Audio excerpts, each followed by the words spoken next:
You often assume that what feels familiar must also be true. A belief repeated over years begins to feel like clarity, even if it has never been examined. You trust the ease of recognition more than the difficulty of inquiry. And without noticing it, you begin to equate habit with truth. Al-Ghazali enters the discussion at this early stage. He observed that most people defend their convictions not because they understand them, but because those convictions have accompanied them for so long. Habit gradually becomes indistinguishable from certainty. You start to sense that your own confidence may come less from understanding and more from repetition.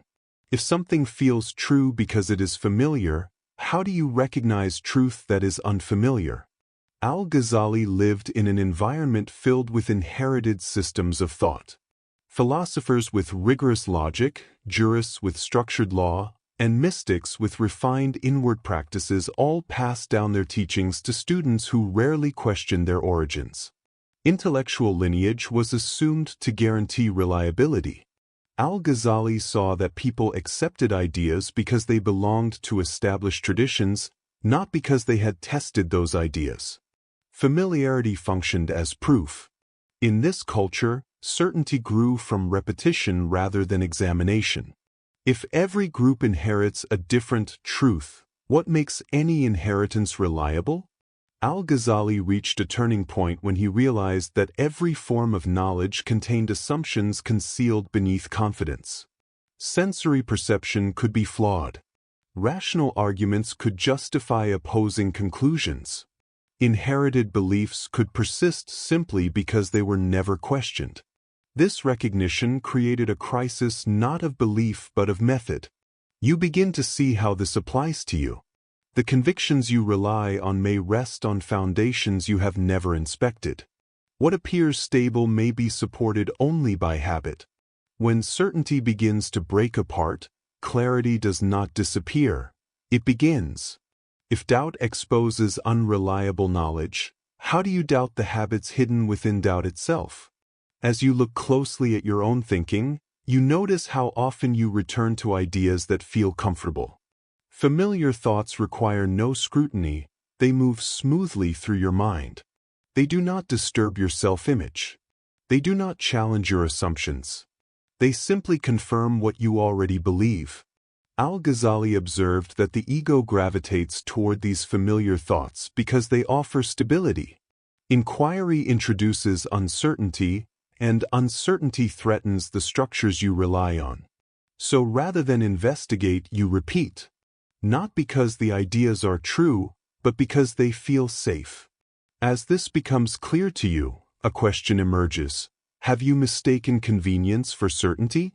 The ease with which a belief fits into your mental landscape may come from habit, not from truth. If the familiar always feels true, how do you step outside the familiar to see clearly? Al-Ghazali saw that repetition does not remain confined to thought. Over time, it becomes part of identity. You no longer hold the belief holds you. When someone challenges it, you do not simply disagree, you feel personally affected. The idea has become an extension of the self. This shift happens quietly. A belief repeated often enough becomes woven into your sense of who you are. You defend it instinctively, not because you have verified it, but because losing it would feel like losing a part of you. Al-Ghazali explained that this transformation is one of the most subtle obstacles to genuine understanding. When habit merges with identity, clarity cannot enter. You begin to examine your own strongest convictions. Which of them are conclusions, and which are attachments formed through repetition? If you defend a belief because it defines you, how do you discover beliefs that free you? Al-Ghazali proposed a disciplined approach to separating truth from habit. Examine any belief that feels unquestionable. The aim is not to reject it, but to study it. Where did it come from? Was it the result of reasoning? Was it absorbed from family, community, or culture? Or did it simply become comfortable through repetition? You begin applying this method internally. The beliefs that once felt unshakable now reveal layers of assumption. The more familiar the belief, the more it had escaped scrutiny. Inquiry does not weaken understanding. It strengthens it by removing what was never examined. Al-Ghazali insisted that questioning is a form of purification. It does not erase truth, it reveals it by dissolving inherited certainty. Yet he also recognized that questioning must be honest and consistent, or it too can become a habit that escapes reflection. If questioning frees you from habit, what frees you from the habit of not questioning? As you observe your thoughts more carefully, you begin to see a distinction between awareness and the content that arises within it. Awareness simply watches. Thoughts repeat because they have been rehearsed. The mind's momentum makes these thoughts appear authoritative, even though they are merely familiar. Al-Ghazali emphasized that awareness itself does not repeat. It is impartial. It makes no claim. But the thoughts it observes often do, and because they return again and again, you begin to confuse frequency with validity. The mind's repetition gives the illusion of certainty. You start to see how this process has shaped your understanding. Thoughts that return often feel true. Thoughts that arise for the first time feel uncertain. Awareness sees both, yet repetition still influences belief. If awareness sees repetition, why does repetition still govern what awareness believes?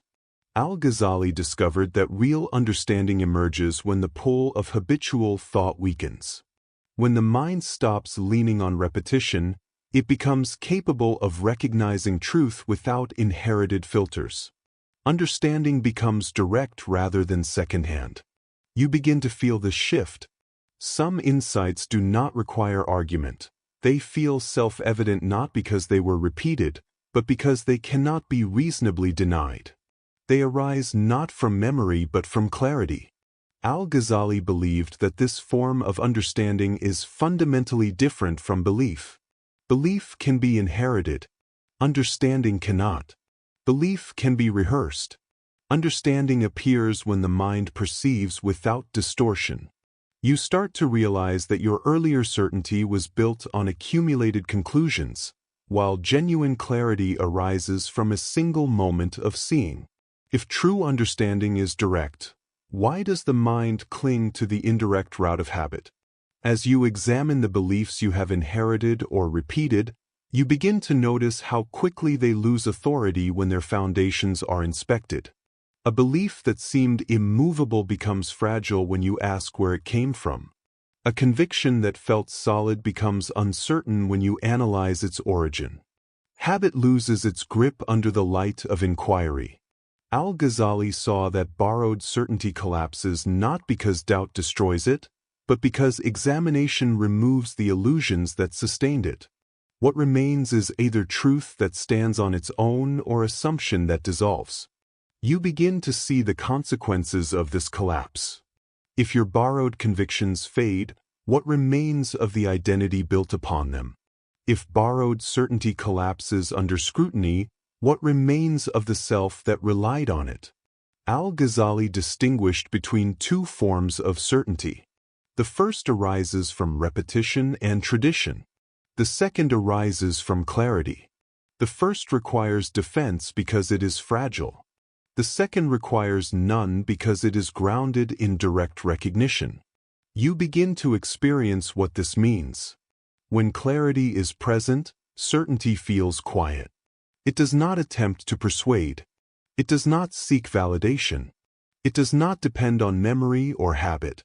It simply appears, self-evident and unforced. This certainty cannot be inherited because it is not based on repetition. It must be realized directly. If certainty must come from clarity, why does the mind continue seeking confirmation from habit? As habitual certainty dissolves, the mind becomes lighter. It no longer clings to beliefs because they are familiar. It no longer repeats ideas simply because they have been repeated before. Understanding becomes quieter, not because there is less knowledge but because there is less attachment. You begin to sense a form of clarity that does not depend on ownership. The mind does not rush to declare what it knows. It allows knowledge to remain without forcing identity upon it. Letting go of habit brings quiet. What keeps the mind returning to habit? At the end of this inquiry, habit no longer disguises itself as truth. The mind sees thought without granting it automatic authority. Awareness stands on its own, no longer compelled by repetition. Truth no longer needs habit to support it. It remains as a quiet, self-evident presence. Understanding does not announce itself. It does not demand agreement. It does not defend its position. It simply rests where thought has stopped trying to control it. In this stillness, truth is not something you hold. It is something you recognize. If the mind stops mistaking habit for truth, what remains for it to mistake at all?